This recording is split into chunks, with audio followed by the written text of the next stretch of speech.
Hello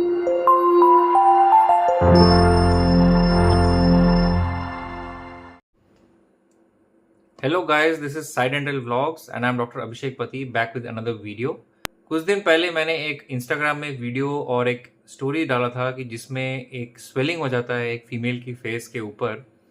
तो उस case के बारे में आज हम डिस्कस करेंगे, डिटेल में डिस्कस करेंगे कैसे हुआ, क्यों हुआ और कौन सा प्रोसीजर करने के टाइम में वो हुआ और उसका मैनेजमेंट कैसे हुआ।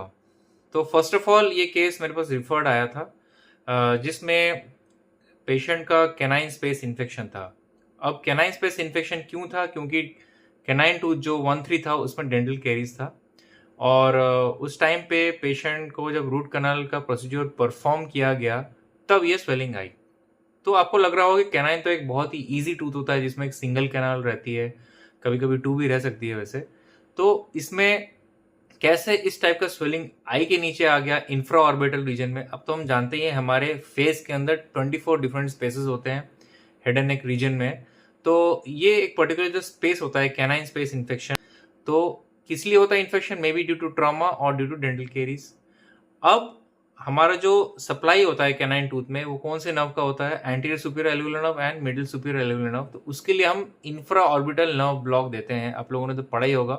Infra orbital nerve block usually कौन से एरिया को सप्लाई करता है? इस एरिया को सप्लाई करता है और उसका जो इंजेक्शन टेक्निक भी है बहुत ही सेंसिटिव है।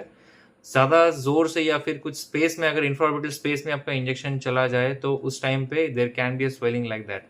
तो हुआ ये कि पेशेंट गया डॉक्टर के पास और लोकल एनेस्थीसिया दिया गया, भी परफॉर्म किया गया। उसके बाद विद इन 1 आवर पेशेंट के आई के नीचे स्वेलिंग आ गई। अब यूजली पेशेंट्स के अंदर में एक मन में ऑलरेडी डर बैठा रहता है, ठीक है। क्लिनिक में आके बोलते हैं ना, सर दांत निकालोगे तो आंख में असर हो जाएगा। तो उसी तरीके से पेशेंट, विलेज पेशेंट था और काफ़ी ज़्यादा डर गया कि उसके आंख खराब होने वाली है, उसकी आइज़ क्लोज होने वाली है और उसको कुछ दिखाई नहीं देगा। तो पेशेंट काफ़ी पैनिक हो गया था। वैसे जिस डॉक्टर ने मेरे पास रिफ़र किया था उनका ये कंसर्न था कि ये आइज़ की स्वेलिंग में कैसे आप समझाइए sir, I am not able to convince the patient. तो पेशेंट मेरे क्लिनिक में आया और उसको मैंने आश्वासन दिया कि देखिए ये कुछ प्रॉब्लम नहीं है।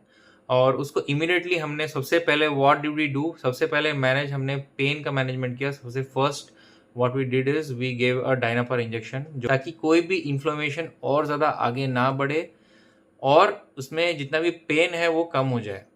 अब इंजेक्शन का जो साइट है वो तो ठीक था, लेकिन थोड़ा सा जो इंजेक्शन है लोकल एनेस्थीसिया, थैंक गॉड वो कोई और चीज़ नहीं थी। सोडियम हाइपोक्लोराइड का अगर इंजरी हो जाता तो उसमें और ज़्यादा प्रॉब्लम आ सकती थी।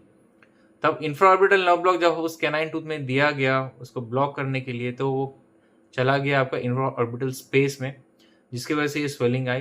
तो डाइक्लोफेनेक सोडियम हमने पहला इंजेक्शन दिया उसको मैनेज करने के लिए।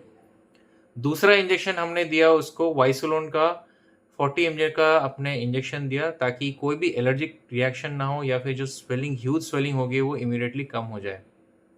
प्रॉपर मेडिकल हिस्ट्री ली गई थी पेशेंट की। पेशेंट यंग पेशेंट थी और उसमें कोई भी मेडिकल प्रॉब्लम नहीं थी। यूजुअली मैं वाइसोलोन का इंजेक्शन यूजुअली देता नहीं हूँ, लेकिन in this extreme cases sometimes हमको देना होता है।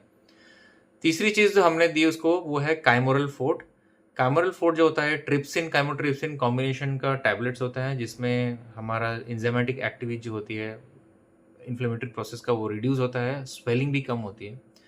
अपार्ट फ्रॉम दैट हमने कैनाइन को टूथ का जो आरसीटी था उसको कंप्लीट किया। उसके बाद पेशेंट को आश्वासन दिलाना बहुत ज़रूरी है, पेशेंट को अपने ट्रस्ट में लेना बहुत ज़रूरी है। उसको हमने समझाया, काफ़ी केस रिपोर्ट्स दिखाए कि ऐसा होता है, एक्सीडेंटली हो सकता है, किसी के साथ भी हो सकता है। मेरे साथ भी हुआ है, पहले दूसरा एक्सीडेंट हुआ है।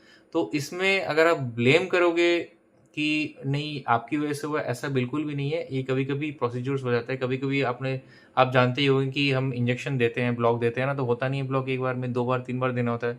तो उन पेशेंट आते हैं आपके क्लिनिक में वापस और क्या बोलते हैं कि सर हमारा मुँह नहीं खुल रहा, आपने क्या कर दिया? तो 20-25 डेज़ तक एक्चुअली मुँह नहीं खुलता है, क्योंकि देयर इज़ स्पाज़म हो जाता है मसल्स का। तो तो अभी जितने भी मैं वीडियो बनाने का सोच रहा हूँ, काफ़ी दिनों से माइंड में आइडिया नहीं आ रहा था कि किस-किस टॉपिक पे वीडियो बनाऊँ। तो हम जो यूजुअली जो हमारे डेंटल क्लिनिक्स में मिस्टेक्स होते हैं छोटे-छोटे, या फिर जितने भी, मतलब कि मिस्टेक्स तो मैं नहीं बोलूँगा, मतलब कि अनटोवर्ड इंसिडेंट्स जिसको बोल सकते हैं, कि हमको पता नहीं होता कि होगा लेकिन अननोइंगली नोइंगली हो जाता है। After all we all are humans, right? गलती हो ही जाती है। तो ह्यूमन एरर बोल सकते हैं या फिर सिचुएशनल एरर बोल सकते हैं। तो ऐसा होता है क्लिनिक में और उसको मैनेज करना बहुत ज़रूरी है, पेशेंट को आश्वासन दिलाना बहुत ज़रूरी है।